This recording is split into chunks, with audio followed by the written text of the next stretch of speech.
Hello and good morning.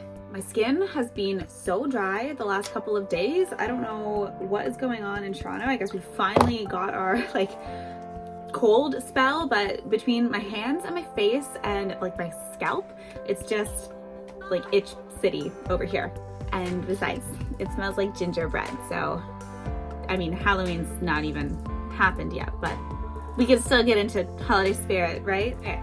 Anyway, this video is sort of in a series, I suppose, of stretching. This is a more, I'd say, intermediate to advanced level of stretching after a ballet class or just stretching in general if you're at home and need something to do. Stretching is always a great option. I tell all my students how important it is that they stretch on their own time. That's kind of the only way that they're actually going to gain flexibility needed for any pre-professional, professional programming.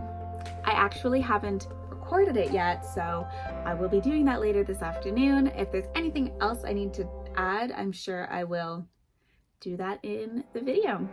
I hope you are all having a cozy introduction into this fall/winter-ish season, and I hope you enjoy. Thanks.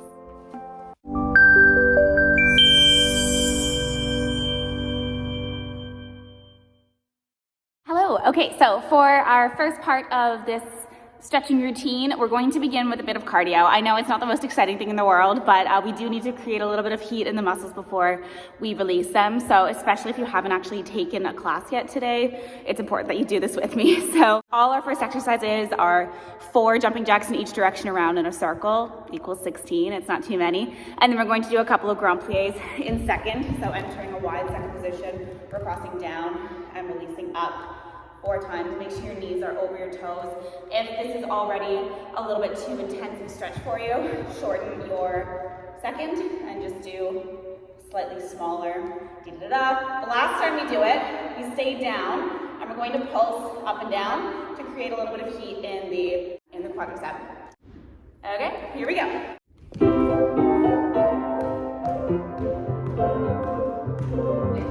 The music's a little slow.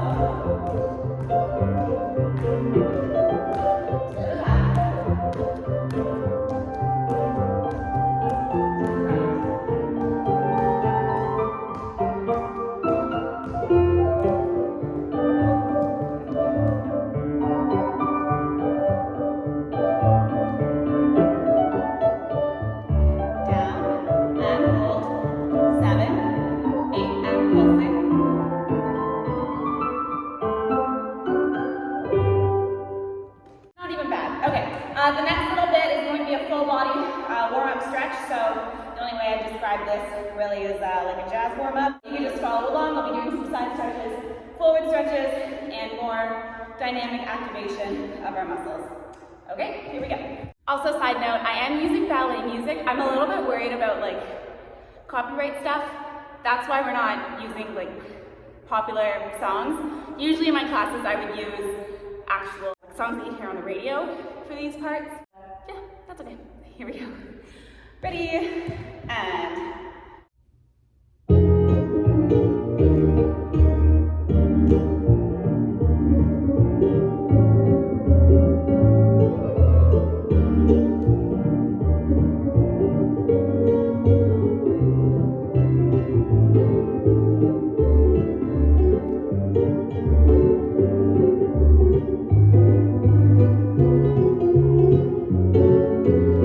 toes face the side.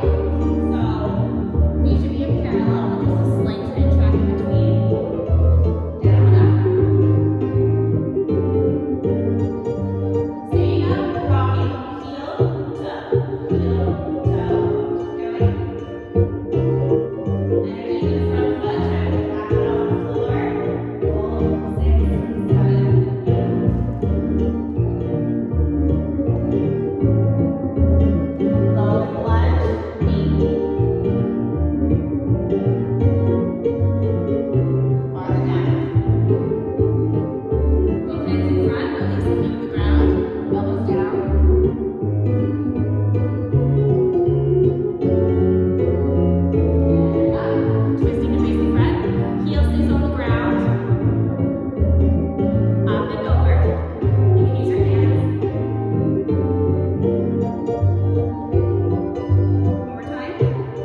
Our last one before we go into some more static holds of our actual splits and such is going to be on our back, just to activate or to prepare our body for the more intense hip opening stretches that we're about to do. So lying on our back, we pull one knee in close to the chest. You can relax the head down, you can keep it up, it's up to you. Pulling the knee in and just letting the hip naturally release.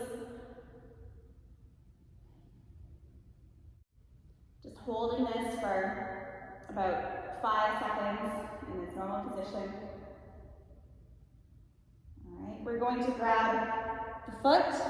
If you're able to reach the foot with the inside hand, the same arm as your leg, and reach it to the side. Opening the hip sideways. It's like if you do yoga, this is like half of a happy baby, just not with your hands around your toes. Okay, holding on to the knee. We're crossing the knee over top of the body. Reach out with the opposite hand. Stretch out the side of the leg, that IT band with a little bit of a spinal twist. And return back to the center. If you're able to, grab the foot. It doesn't have to be pointed, flexed, or anything. And extend the leg up. You can pull it close towards your body as high as it'll go. Keep that bottom leg extended.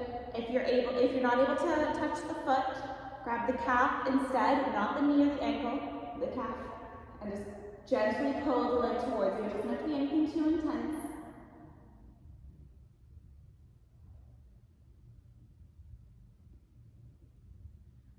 Just a gentle pull, a little bend, and pulling back. Releasing that leg to the floor. We'll do the other one. Knee into the chest. Letting the hip release. Holding on to the inside of the foot. Just opening that leg a little bit.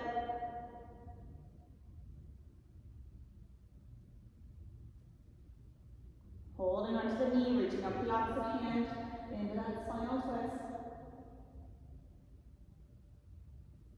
Knee returns into the chest, pulling it a little bit tighter. If you feel any pinching here, it's probably your hip flexors. They're a very common muscle to be overused in ballet and jazz. Just let it release. Grabbing hold of the foot, we extend. We extend up. Oh my goodness. I'm very good at this one, am I? Or holding on to the calf, if that's more comfortable for you. Again, foot is released. The reason we're not pointing or flexing the feet here is because when we do that, we're creating tension in the leg, and we're not going to fully get to the muscle that we want to stretch. So if the foot is loose, shake my toe, if the foot is loose, that means we're more likely to be getting into the hamstring or the calf or whatever muscle we're trying to stretch, okay? It's important to do both.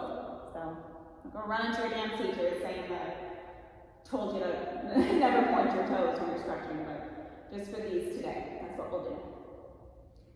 Okay, that's all for that one. Getting too old for all of that. Awesome, now we can move on to some of our more static stretching that we have more heat built up in our muscles here. Each position, we're going to hold for a full minute. A static stretch rather, should be anywhere between like a minute, minute and a half, up to 5 minutes to have optimal effect on the muscles. I would recommend 2 minutes, but we're just going to speed through things today a little bit. You can always repeat them afterwards.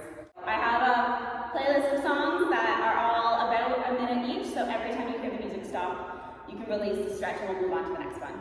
Also, side note, the last stretch that we're going to do is going to be splits up against the wall, and it's a little bit longer. It's about 2 minutes, just under 2 minutes, just because I think it's a pretty important one for us to do. Okay, here we go.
we'll switch to that same one other side.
So just keep breathing through it, and as long as you feel a little bit of tension, that's okay. You're still doing something for your body. All the way forwards.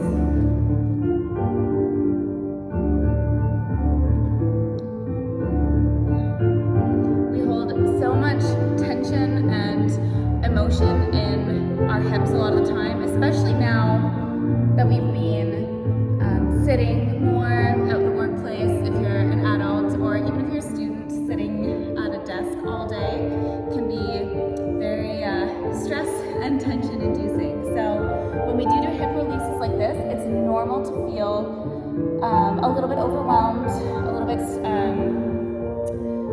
little bit anxious even. So just whatever comes to you, whatever happens, that's completely okay.